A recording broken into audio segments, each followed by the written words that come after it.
نحمده ونصلي على رسوله الكريم فأعوذ بالله السميع العليم من الشيطان الرجيم من همزه ونفخه ونفسه بسم الله الرحمن الرحيم إن الحمد لله نحمده ونستعينه ونستغفره ونعوذ بالله من شرور أنفسنا ومن سيئات أعمالنا من يهده الله فلا مضل له ومن يضلل فلا هادي له وأشهد أن لا إله إلا الله وحده لا شريك له وأشهد أن محمدا عبده ورسوله صلى الله عليه وعلى آله وأصحابه وبارك وسلم.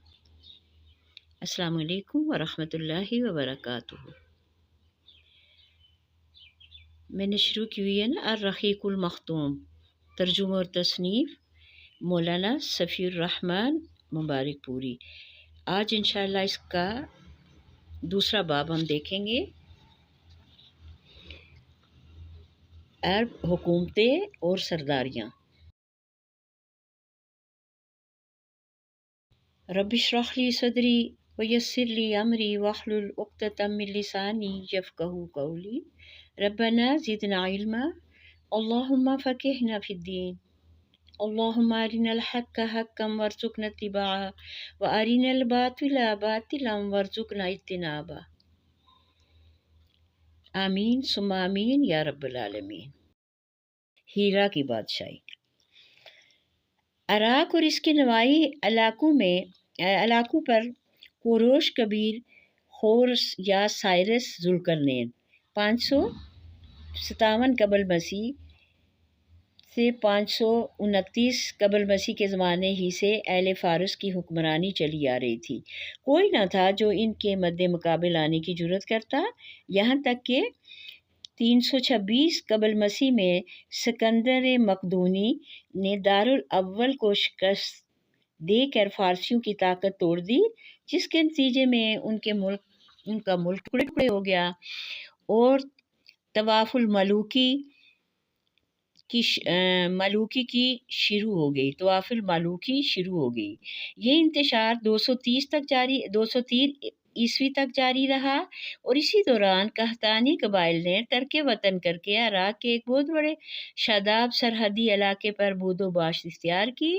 پھر عدنانی تارکین وطن کا ریلا آیا اور انہوں نے لڑ بڑھ کر جزیرۃ الفراتیہ کے ایک حصے کو اپنا مسکن بنا لیا.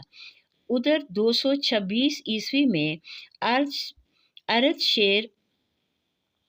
اردشیر نے جب ساسانی حکومت کے داغ بیل ڈالی تو رفتہ رفتہ فارسیوں کی طاقت ایک بار پھر پلٹ آئی. اردشیر نے فارسیوں کی شیرازہ بندی کی اور اپنے ملک کی سرحد پر آباد عربوں کو زیر کیا. اسی کے نتیجے میں قزاحہ نے ملک شام کی راہ لی، جبکہ ہیرا اور انبار کے عرب باشندوں نے باج گزار بننا گوارا کیا.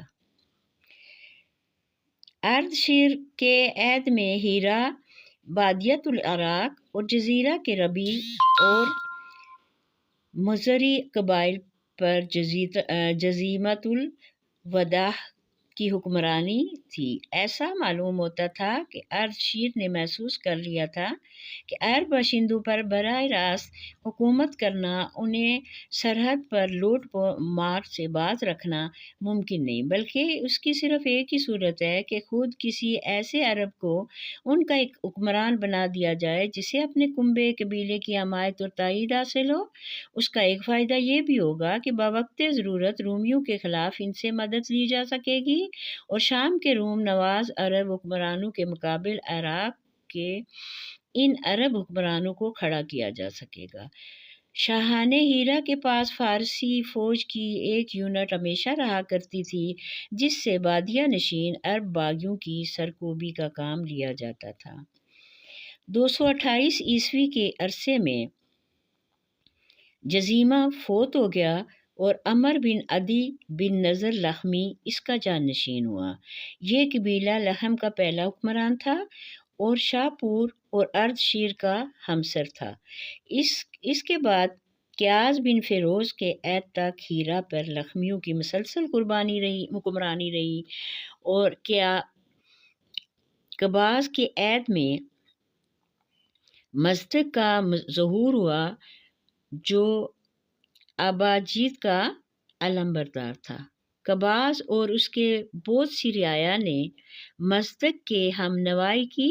پھر قباز نے ہیرا کی بادشاہی منظر بن مسمع کو پیغام بھیجا کہ تم بھی یہی مذہب اختیار کر لو۔ منظر بڑا غیرت مند تھا، انکار کر بیٹھا۔ نتیجہ یہ ہوا کہ قباز نے اسے معزول کر کے اس کی جگہ مزدکی کی دعوت کے ایک پیروکار حارث بن عمر بن حجر کندی کو ہیرا کی حکمرانی سونپ دی۔ قباز کے بعد فارس کی باغ دوڑ کسریٰ نوشیروان کے ہاتھ آئی۔ اسے اس مذہب سے سخت نفرت تھی۔ اس نے مزدک اور اس کے ہمناؤں کی ایک بڑی تعداد کو قتل کروا دیا اور منظر کو دوبارہ ہیرا کے حکمران بنا دیا اور حارث بن عمر کو اپنا حامی بلا بھیجا، لیکن وہ بنو کلب کے علاقے میں بھاگ گیا اور وہیں اپنی زندگی گزار دی۔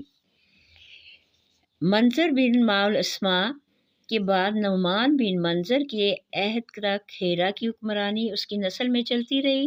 پھر زید بن عدی عبادی نے کسریٰ سے نعمان بن منظر کی جھوٹی شکایت کی۔ کسریٰ بھڑک اٹھا اور نعمان کو اپنے پاس طلب کیا۔ نعمان چپکے سے بنو شیبان کے سردار ہانی بن مسعود کے پاس پہنچا اور اپنے اہل و عیال اور مال و دولت کو اس کی امانت میں دے کر کسریٰ کے پاس گیا۔ کسریٰ نے اسے قید کر دیا اور وہ قید ہی میں فوت ہو گیا۔ ادھر کسریٰ نے نعمان کو قید کرنے کے بعد اس کی جگہ ایاس بن قبیصہ طائی کو ہیرا کا حکمران بنایا اور اسے حکم دیا کہ ہانی بن مسعود سے نعمان کی امانت طلب کرے۔ ہانی غیرت مند تھا، اس نے صرف انکار ہی نہیں کیا بلکہ اعلان جنگ بھی کر دیا۔ پھر کیا تھا، ایاس اپنے جلب میں کسریٰ کے لاؤ لشکر اور مر زبانوں کی جماعت لے کر روانہ ہوا اور ذیقار کے میدان میں فریقین کے درمیان گھمسان کی جنگ ہوئی، جس سے بنو شیبان کو فتح حاصل ہوئی اور فارسیوں نے شرمناک شکست کھائی۔ یہ پہلا موقع تھا جب عرب نے عجم پر فتح حاصل کی تھی۔ یہ واقعہ نبی صلی اللہ علیہ وسلم کی پیدائش کے تھوڑے ہی دنوں کے بعد کا ہے۔ آپ صلی اللہ علیہ وسلم کی پیدائش ہیرا پر ایاس کی حکمرانی کے 8ویں مہینے میں ہوئی تھی۔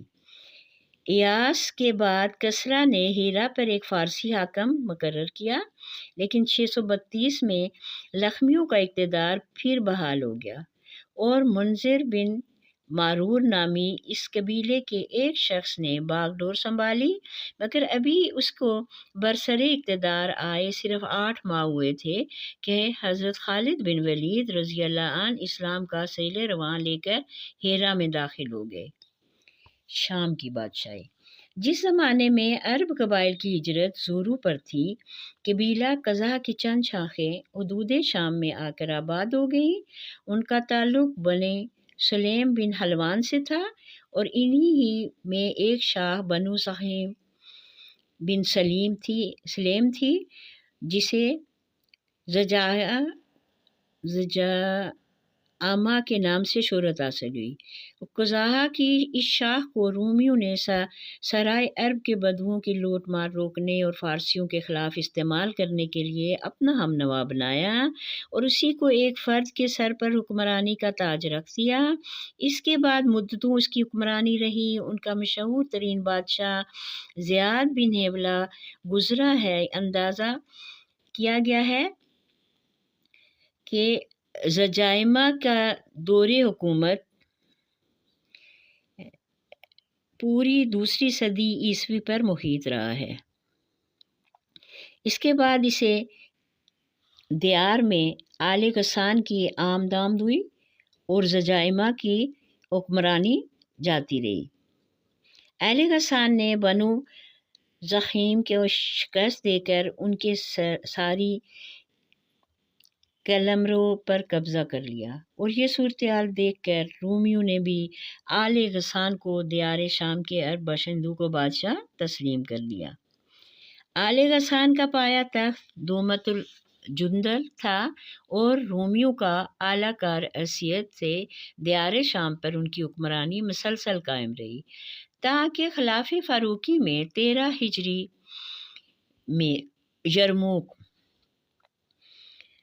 کی جنگ پیش آئی اور آل غسان کا آخری حکمران جبلہ بن ایہم حلقہ بگوش اسلام ہو گیا، اگرچہ اس کا غرور اسلامی مساوات کو زیادہ دیر تک برداشت نہ کر سکا اور وہ مرتد ہو گیا۔